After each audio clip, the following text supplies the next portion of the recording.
Hey everyone, and happy Monday. As always, Tara Talmadge and Mike Irwin for another edition of Ask Mike. And Mike, I think we're all happy today because Arkansas is officially bowl eligible, aren't you?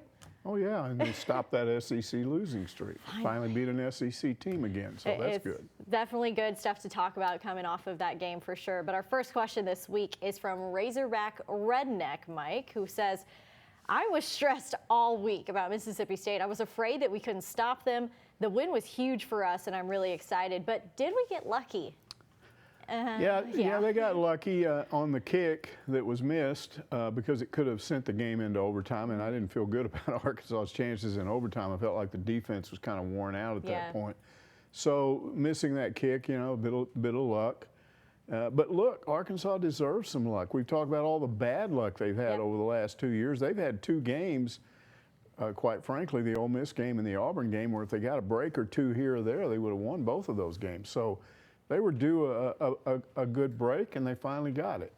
But there was nothing lucky about some other aspects of that game. The way the defense played through three quarters, I thought they wore down a little bit in the fourth quarter, but did a great job through three quarters, held them to 14 points. That's the air raid, the top offense in the SEC in terms of passing. So they did a good job there. And then the offense, which had sputtered some in the first half, when they really needed to drive, they went on that 80 or 75-yard drive at about the 2:20 mark. It took about 2 minutes, so I think there was 21 seconds left. Went down, scored the winning touchdown. Then it got the two-point conversion to make sure that Mississippi State couldn't come back and kick a field goal and win it. Right. So there's nothing lucky about all that. They just did a good job. I mean, I'm not going to lie, when Mississippi State started just working their way down the field with just seconds to go, I was getting really nervous. So, Razorback Redneck, you are not alone on that one. But D. Hoffman on Facebook wants to know, did Mike Leach blow that game on a dumb decision? Yeah, he was angry, and it was a dumb decision. He was mad at his regular field goal kicker, who'd missed two, kind of went wide right. Yep. And I think, you know, he does this sometimes. He has a long history going all the way back to when he was at Texas Tech. He gets mad at a player, and then he does something crazy. He put in a walk-on. And here's the problem with that walk-on kicker. I don't know much about him, but clearly he had not been in that situation before because he just completely blew it. And I mean, I'm not sure I've ever seen a kick that bad. This was straight up. It was a set-up 40-yard field goal. Should have been fairly easy to make. And when he kicked it, I thought it got blocked. And then I thought it did too. I had to watch it like 6 times. It was so bad, you thought somebody must have hit it. But when you go back and look, no, it just came dead left off of his foot and bounced 3 or 4 times. And I'm sitting there thinking, after I watched it and realized what had happened, there were probably 1,000 people in the stands that could have come down and kicked that better than he did. You know, it was just the worst that I've seen. And I just think he put that kid in a bad position because he was mad. I don't know how that's playing in Starkville this week. I don't know if they're mad at him. He's kind of diffused it by doing the whole funny thing with the tryouts. Anybody wants to try out. I don't think that was funny, though. Was it? I mean, it was funny to us. Well, I think he's trying to be funny by saying, hey, we're going to have open tryouts, and I don't know if he really is or not. But if I were a Mississippi State fan, I'd be mad at the fact that he put this walk-on in. I mean, that doesn't mean the other kid wouldn't have missed another one, but he was mainly missing on kicking from the hash marks, and this was dead on. So yeah, you're putting a kid in a really tough situation. I mean, also you watch some of those replays, and you see all the fans in the background that are just like jumping and waving, and yet like that's a lot to deal with if you've never been in that type of situation. Especially when you're a walk-on and you've not, like you say, been in that situation. I love that Cam Little went up to him though after that was the game. Great. That was a really cool moment. Yeah, so, it was. He's a good guy. The Hawkins, love this name, on Facebook says, it sure looks like Dominique Johnson has won the job at running back, and he's earned it. But I'm worried about A.J. Green. He didn't play against Mississippi State since Johnson is just a sophomore. Do you see Green maybe hitting the portal after the season is over? I almost don't want to talk about this because I don't want to jinx it or something, but I haven't heard anything like that. Yeah. There's been nothing over there that he's not satisfied or happy with his situation. He is a really good, promising freshman running back, and he happens to be here at a time when honestly, there have been some years in which he would be the starter. So I don't think this will be an issue, but it is going to be an issue sooner or later with somebody.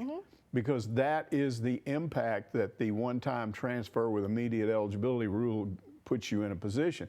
Coaches, fans are going to have to adjust to it everywhere. Yep. Coaches are going to have to adjust to it, because you get a guy that comes in and he wants to start from day one, but maybe there's a guy 2 years ahead of him that's established. Okay, I'll put up with it this year, but if I think I'm not going to be the starter in year 2, maybe I hit the transfer portal after my freshman year and use that as a red shirt, and I'm still in good shape.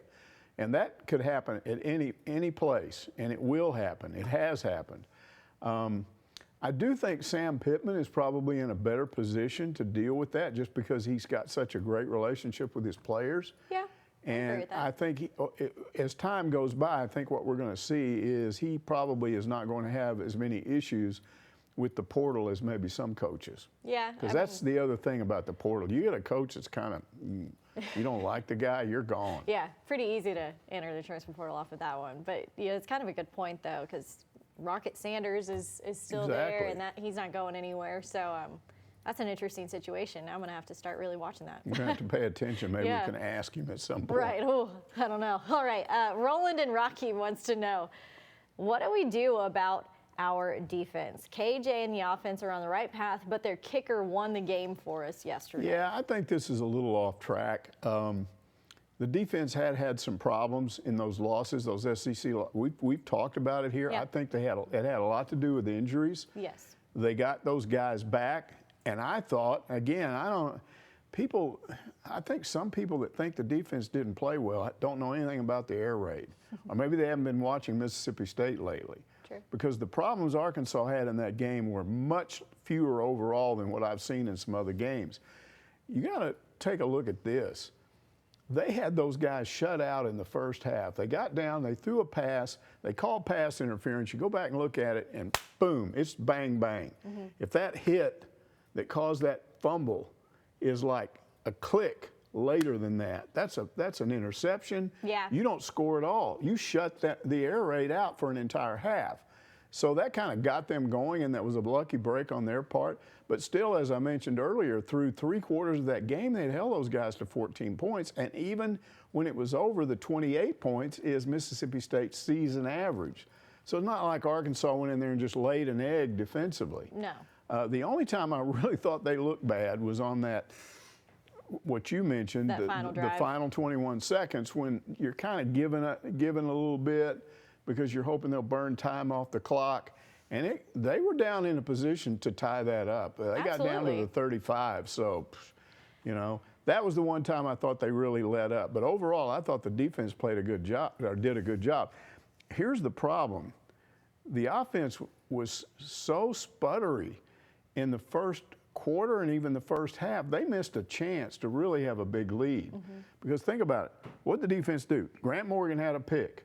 You almost had another pick. You just came that close to having another pick. They were doing their job. The offense was kind of going chugga, chugga, chugga, chugga, chugga, chugga. You know, Kendall Briles trying all these. It looked like to me he spent the 2 weeks coming up with all these little motion things where guys are circling around behind him, Jefferson and moving around, all this stuff. And then you get false start things and all these penalties. And, you know, I don't know when Kendall Briles is going to decide that Traylon Burks is not a passer, but he's not a passer. I will say, that first play of the game, though, would have been epic if he can throw the pass correctly, but he's not a passer. So let him be what he is, which is the best wide receiver in the SEC. And look, Jefferson was 6 of 6 in the first half. Well, if you're a perfect 100%, why are you throwing it 6 times against a team that's not good against the pass, but is very good against the run? Yeah. Now, they ended up with over 200 yards rushing. I would have never believed that going in, because these guys were giving up an average of like 88 a game in rushing. So they did a good job running the football, but I don't understand the strategy of going right at the strong point of their defense and kind of ignoring their weak spots. Yeah. And indeed, on that last drive, if you go back and look at it, it's kind of like pass, pass, run, pass, pass, pass, run, pass, pass. You know, that's the way you move the ball on those guys. And yet, for most of the game, Arkansas was more like run, run, run. Okay, we'll throw it. Run, run, run. Okay, we'll throw it. I didn't understand all of that. Yeah, it was like you mentioned, the Grant Morgan interception, and then you turn right around and just give the ball back. Yeah, 3 and out after a big pick. Yeah, that was disappointing. So to me, if you're going to criticize, I'd be more critical of the offense than the defense in that game. All right, Blood Red Hog says, this is KJ Jefferson's first year as a starter. I know we've joked about the KJ and Cam Newton comparisons, but what do you think is KJ's ceiling? He seems to get better each game.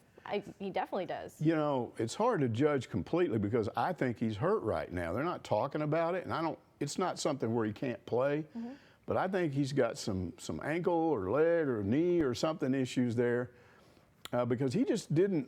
He ran the ball some, but it looked like he was reluctant to run the ball. He only did it when he had to, and I think he knows there's an issue there. He didn't look quite as quick as he normally is, and then I think maybe it's even affecting his passing. Yes, he was 6 of 6 in the first half, but he overthrew some that he normally doesn't, I mean, pretty badly. So I think he's actually healthy a lot better than even we're seeing right now. And yet that is the one thing that will keep him from realizing his true potential as we move forward even into next year. Is he going to continue to be hurt? Yeah. Or are we going to see him healthy? And then there's this whole issue of what happens if he gets knocked out of a game, which I don't even think about because their backup quarterback situation is not stable right now. And it's something they're really going to have to work on in the offseason. So how good can Jefferson be? If Arkansas had the right kind of team, which I'm not sure they will next year, he could win the Heisman. But to win the Heisman, you got to be in there competing for a national championship. Yeah. You got at least to come close to making the playoffs. And I think that alone, if they don't do that, which would seem to be a stretch, would keep him from winning the Heisman. But he definitely could end up one of the better quarterbacks in the SEC. I think he's already one of the better in the SEC. But I agree. I mean, that was actually what Grant Morgan said a couple weeks ago. Do you remember? I mean, he was asked about KJ Jefferson and said if he was on a different team, he'd be in a Heisman conversation. Yeah. So absolutely. If he was playing for Georgia or I could name several teams around the country that if he was their quarterback, he would be in the discussion. That's a little disappointing, though. Like that's got to be frustrating as a player too. Yeah. All right. Edward Clutch says basketball currently has the #2 ranked recruiting class in the country. Baseball has the #4, softball #1. Track gets world-class athletes from all over the world. Seems like no matter who the football coach is, though, we are always near the bottom of the SEC when it comes to recruiting. How are other sports able to do this, but football can't? It's kind of a complicated question, and it had many parts to it. Number one, in football, in those other sports that you mentioned, and it varies from sport to sport, but you may only be signing 4 or 5 athletes a year. Yep. In football, you're signing over 20, sometimes 23, 24. So the numbers right off the bat make it more difficult because you're having to go after more. The other issue is the SEC is a lot of things, and they're good in a lot of sports, but they are primarily a football conference. 13 of the 14 SEC teams have resources, money, facilities, and they pour everything they've got into recruiting every year. So it's much more competitive to try and recruit against other SEC schools in football than it is in some of these other sports. Then you've got Arkansas' situation. If you look at a school like LSU, they can sit there and largely recruit in Louisiana and get a top 10 recruiting class, not even going outside their own state. If you're Alabama or Auburn, yes, you can recruit your state, but you're also right there next to Georgia. You're close to Florida, especially the Florida Panhandle. You've got a huge area. Florida is the #1 state for D1 prospects. Wow. Okay. So didn't know that. They're right there. Those two schools are right there to go after those athletes. What does Arkansas have to do? I mean, my goodness, they got to recruit in-state, but that's 6 players a year, 7, whatever. Then you got to go into Oklahoma, you got to go into Missouri, you got to go into Texas and try to, A&M's in there cleaning up. And A&M has really benefited from being in the SEC. They've hurt Texas in recruiting. So you got to go in there and sort of try to get the players that Texas and A&M aren't getting, and maybe even in some cases Baylor and TCU. So it's tough. It's very competitive in Texas. You got to go into Louisiana, and maybe those players, there's so many D1 prospects in Louisiana that LSU can't take them at all of them, so you get some of those. Yep. Then you've got Sam Pittman, who's got these Georgia ties, so I'm hopeful that that will help. But Arkansas has got to recruit all over the place. Now, I will say that from my observation, until Sam Pittman, most of the coaches I've covered had 5 guys on their staff, maybe 6 that really recruited hard. You always had some that didn't. It was sort of understood, well, he's a really good position coach. We're not going to make him recruit. He doesn't need to mess with that. I mean, there's none of that with Pittman. Nope. I mean, he's made changes in his staff just into his second year because he wants better recruiting. So I think that's one of the keys. Everybody has to be able to recruit. They're 19th right now nationally. Yep. Don't know if they'll stay there, but they're getting there. And I think as we move forward, you're going to see Arkansas inch up in the SEC. You know, that you might see them 5th, 4th at some point in 2 or 3 years. Yeah. I don't know if they're ever going to be at the top. And then there's a whole nother issue I want to talk about, because I read an article on this, and it was penned by a guy that was a former coach, a high school coach, and understood recruiting.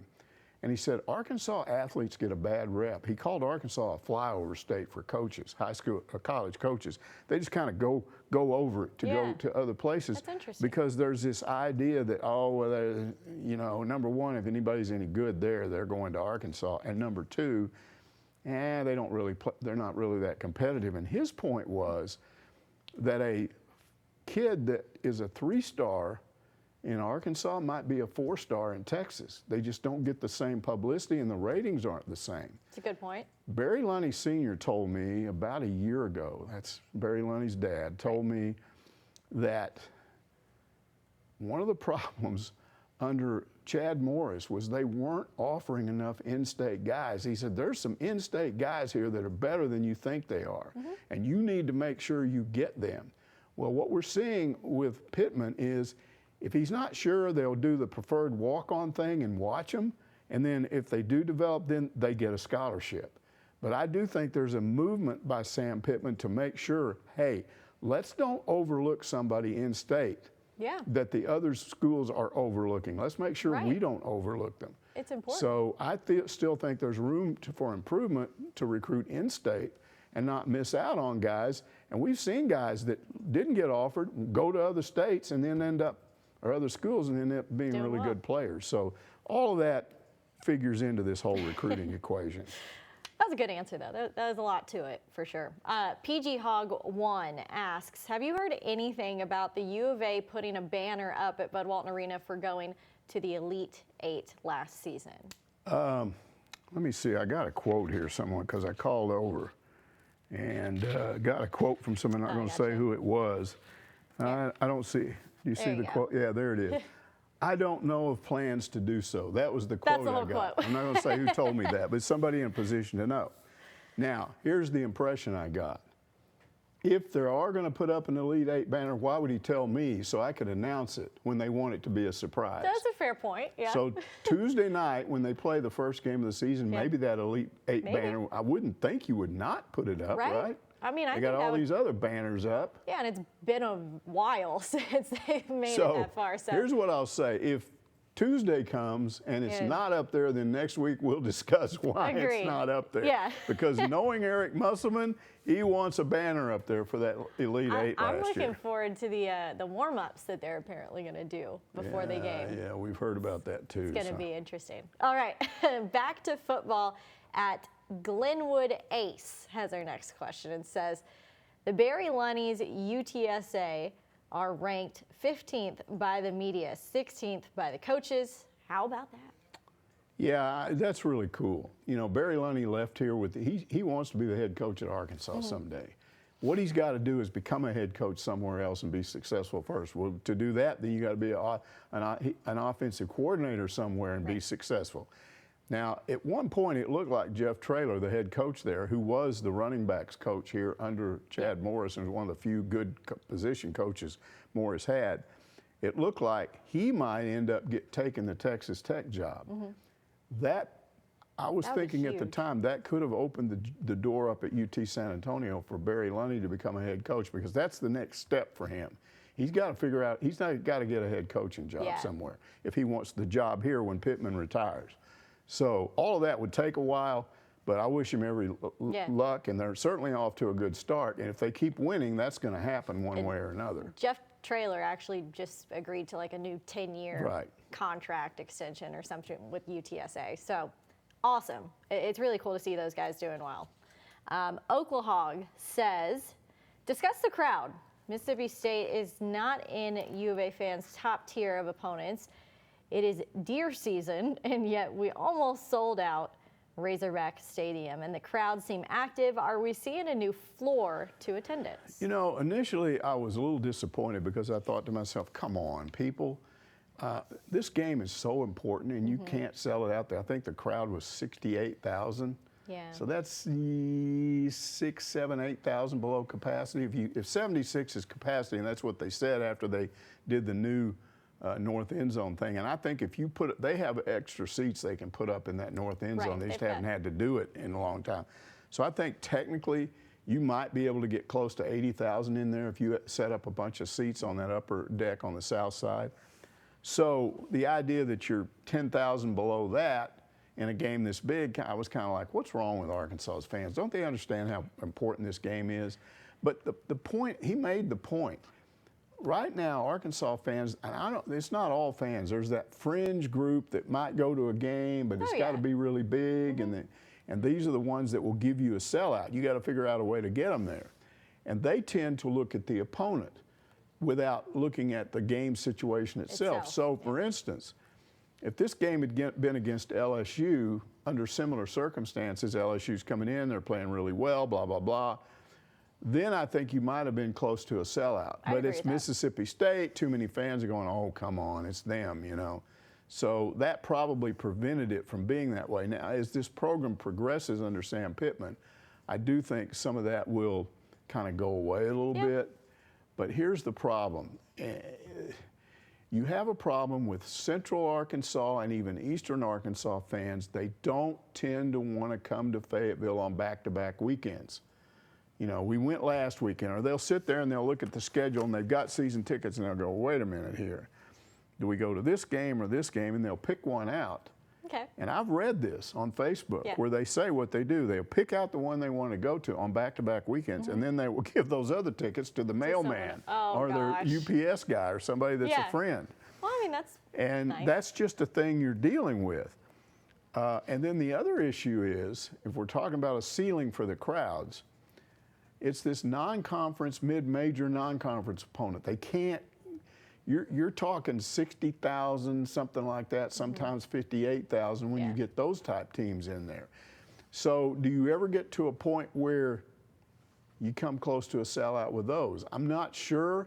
I think one answer to that is you maybe need to upgrade a little bit, a better mid-major opponent, even go to a Power 5 opponent, which means a home and home usually, where if you're going to play in one of those, you got to go on the road the next year. So is Arkansas, let's say Sam Pittman really gets it rolling, and they're really competing for an SEC title, maybe even down the road trying to win a national championship. Are we ever going to see a point in the future where they have to have more seats? And I don't think so. The trend is away from that. You look at these big places, they'll still completely fill Kyle Field at A&M for a big game. Right. But you're starting to see some empty seats there for other games. Those fans are doing what Arkansas fans do. They're picking and choosing what games they go to. I've seen that at Alabama, and Nick Saban doesn't like it. It's especially true with the students. He's criticized the students and said, if you don't start filling up these seats, I'm going to give them to somebody else. So it's a product of HD TV, and I keep saying this, and it hasn't happened yet, but it's going to happen. When 4K TV becomes common, and 4K doesn't mean much unless you've got like a giant 80-inch screen. It's still really cool, though. But if you ever watch a football game in 4K on an 80-inch screen in your house, and I've seen them, it's like being there. Yeah. You don't even have to, it's like I'm sitting here and I'm in my skybox. Wait a minute, now I just ran down to the field. And now I'm running around on the field. It's that good. It's really cool. And they do it in some NFL games. Exactly. And so some of these fans have figured out, gee, if I spend the money that I'm spending on season tickets and just buy this big giant TV, And if I can invite my friends over, we don't have parking issues, we don't have bathroom issues, we can tailgate out in the backyard, we can have a great time. Yeah. So more and more fans, and it's not just at Arkansas, that's happening everywhere. That is the force that's working against these crowds of 80, 90, 100,000. Where's this going long term? I've said that schools are going to have to accommodate these fans better. They're going to have to solve parking problems. They're going to have to give you a bigger seat, a wider seat, so you're not sitting there on a little metal thing. It's a comfortable seat. You got cup holders, maybe even a thing under your chair that you reach under there, and you got a hot box under there, and you get your hamburger from out there. This is very fancy. Yeah, and so they may have to get creative in the future to keep people coming to these games. I think people, like you mentioned, the fans that are kind of fair weather, I guess, and it depends on the game. But everyone will always show up to those big games, like the Texas game that we had recently and stuff. But that's pretty much when you're going to see the packed stadium. That's really the only time, and that was the point of his question, is, are we going to reach the point where a Mississippi State is a sellout? And maybe, but I don't know. I don't know. Mousetown has a question for you, Mike. They are mad about the polls. He says, Arkansas is 6-3 with 3 wins against top 25 teams, and their only 3 losses were to top 25 teams. But they're not ranked in any of the polls. Jerks. I have steam coming out of my ears. I'm going to make him even madder. They have this thing called the ESPN Power Poll or Power Football thing. Power rankings. It's a computerized thing. And it's supposed to take the human equation out of the polls. If you don't like the polls, here they have a formula and they plug in all these numbers and all the things, and then the computer's just impartial. It just tells you what it is. In that poll, Texas, with a 4-5 record, is 19th. Arkansas is nowhere on there. Now, let's analyze this a little bit. Okay, if you're going to use a formula for this, you're going to stick numbers into a computer, you know where I start? I start with wins and losses. You still have to look at a team's record. Agreed. You know, you're 6-3 as opposed to 4-5. Yeah. That's Arkansas, Texas. 6-3, 4-5. Okay, now you look at your strength of schedule. Now this is where there should be a real difference, but this is where it gets weird. What have we heard all year? Arkansas has the toughest schedule. Go look at the strength of schedule that these cornballs have come up with. Arkansas' strength of schedule is 20th. They've already played Georgia. They played Georgia in the East. They've played all this typically tough SEC West opponents, and their power ranking is 20th. Texas is 6th. Now, Texas has played some good teams. I mean, they played Baylor and Oklahoma State and Oklahoma, but you can't tell me one of those is 20th and the other's 6th. But that's why they're ranked in this computer thing 19th, and Arkansas is not even in it. So my point is, don't rely on the computer either, because it's nonsense. Here's the thing. The only poll I pay any attention to is the college football playoff poll. Now, theoretically, that only matters to the 4 teams that get in, but they still do a top 25. Which is good. And that comes out on Tuesday morning, and I'm just going to take a little guess. We can talk about it next week, that Arkansas will be in that poll. Ooh, you think? I think there's some projections that they will be. The people that follow that think they'll be in it at 24th or 25th next week, tomorrow, or on we do this show on Monday, so it would be on Tuesday. Okay. So again, Mousetown, stop getting worried about stupid writers' polls. People like us, media guys, we don't know anything. The coaches, you'd think they would have a good poll. Yeah. But they don't do their polls. Typically, they just get their SID to do it. He's another media person. And then you got the computers that are supposed to be impartial, and they're stupid. They put the wrong information in there. So. I mean, at the end of the day, though, the polls are just kind of, that's right. They don't really matter. I mean, you've heard the teams and the players and coaches and everyone say that. So chill out. Don't worry about it. Stop being mad. All right. Pig's Feet wants to know, did I see several holding calls against Mississippi State not made in the game, or does the average fan like me not know what holding is? Here's what I noticed. I don't know if you've noticed it. They seem to do it a lot to Trey Williams. He's Arkansas's best pass rusher. He gets held all the time. All the time. And what they typically do is, as he approaches, the quarterback, they'll figure out a way to get him on his inside arm, where the ref's back here and can't see. You can see a holding out here, but you can't see it in here. So they disguise it pretty well. something's got to be done. Sam Pittman needs to get the video and just send it to the refs that week, whoever's going to referee the game, say, don't allow this to happen. Because that kid is really good. He's extremely and he's getting good. minimalized or marginalized Right. because of these failure to call holding when he's being held, and he would have had a sack. And, I mean, this is part of the question, too. Does the average fan not know what holding is? I feel like it's so it's not subjective, but there are so many calls that are just kind of I think they know, but they just discretion. don't. They just, like, exactly. The refs just kind of decide, it wasn't that bad. We do too many, so we're not going to call it this time. Well, yeah, I mean, that's what happened against Mississippi State, I feel like, because that holding call was huge for Arkansas on the fourth that allowed them to score and take the lead and stuff, but there were several others that they just didn't call. Weren't called. Yeah, so, I mean, just kind of happens. All right, Alex Forhogs 88 says, it's LSU hate week. What is your top victory over the Kitties, and any more interesting LSU memories? That 2014 game was a good one. That was the one that after that awful first year under Bielema when they lost, when Brandon Allen got his shoulder separated and they lost all these games, lost every conference game, even though they almost beat LSU down in Baton Rouge at the end of the year. But they had this 13-game conference losing streak, which actually got eclipsed under Morris. But it was bad at the time, and Arkansas beat them in Fayetteville, and it was Bielema's first really big win. That's cool. And people went bonkers that night. That was the first time they rushed the field, and you got the first $50,000 fine.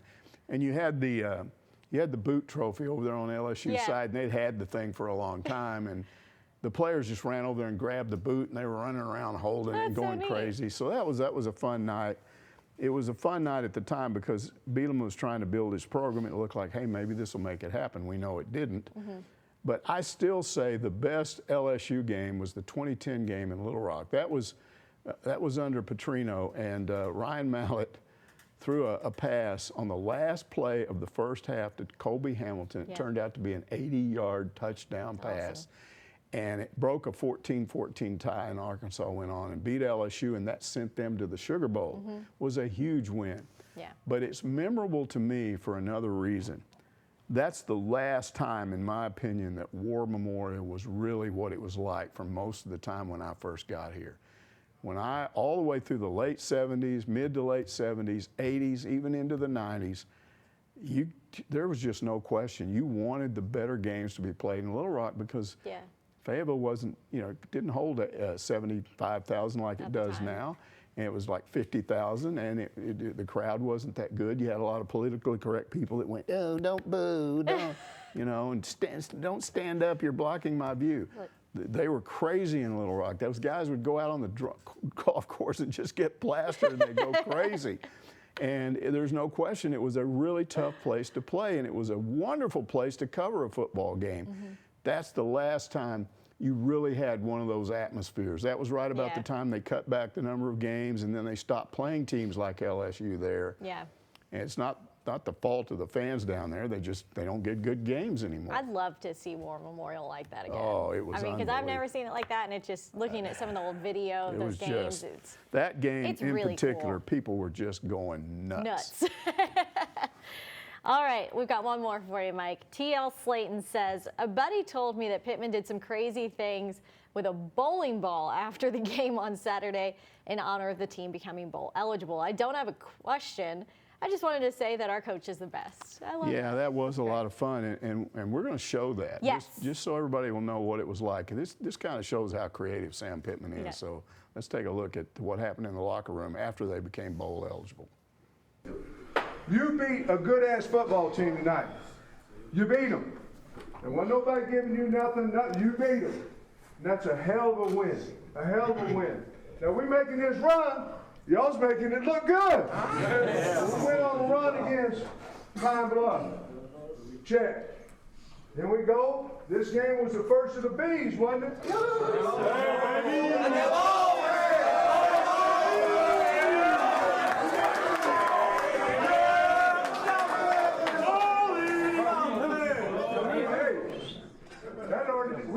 We already qualified. Next week, You boot? Yeah. It's all about them beats. But listen, you got a great defensive coordinator, great defensive coach. You got a great offensive coordinator, great offensive coach. You got a great special teams coach. But we can't do that without you. We're bowl eligible, man. Let's go.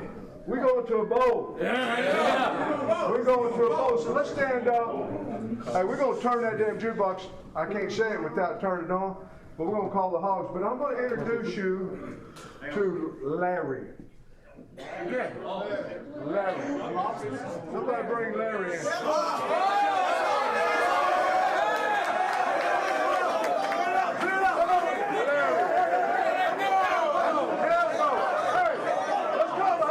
Y'all ready? Call the Hogs first.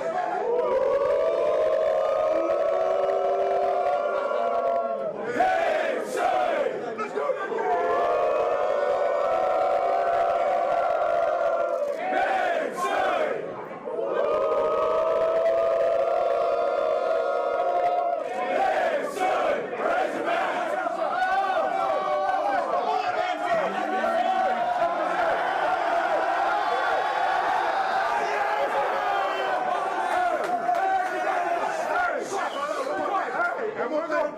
One more thing. We're going to do it. I got one more thing to say. We're going to do it right now.